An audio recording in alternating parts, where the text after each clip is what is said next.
Bonjour, devant moi j'ai le SsangYong Rexton. Dans cette vidéo, je vais vous présenter un aperçu de toutes les fonctionnalités de confort.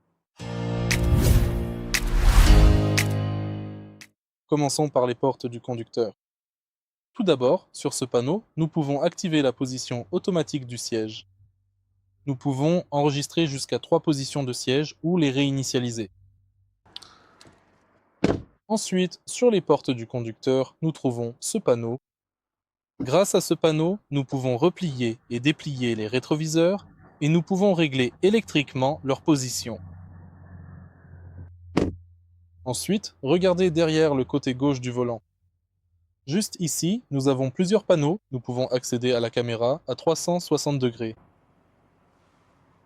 Il nous est tout à fait possible de procéder à l'activation ou à la désactivation des capteurs de stationnement, de l'assistant d'angle mort, ainsi que de nombreuses autres fonctionnalités de sécurité supplémentaires. Si vous regardez juste derrière le côté gauche du volant, vous allez pouvoir trouver les commandes pour les feux automatiques et situé sur le volant lui-même, nous trouvons le chauffage du volant ainsi que le bouton d'activation de l'assistant vocal.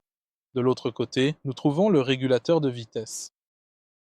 Voyons maintenant le combiné d'instruments.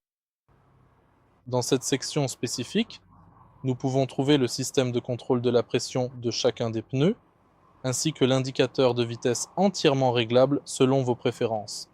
Vous avez également accès au menu complet des assistants à la conduite, à la navigation détaillée, et ensuite, nous pouvons accéder à de nombreux réglages approfondis de la voiture, l'éclairage personnalisé du tableau de bord, l'ensemble des aides à la conduite sécurisée, le choix de la langue du tableau de bord, les réglages d'ouverture des portes, les réglages des lumières extérieures, les diverses fonctionnalités pratiques du quotidien, les réglages précis du système de son, les alertes de vérification importantes, et bien plus encore pour votre confort.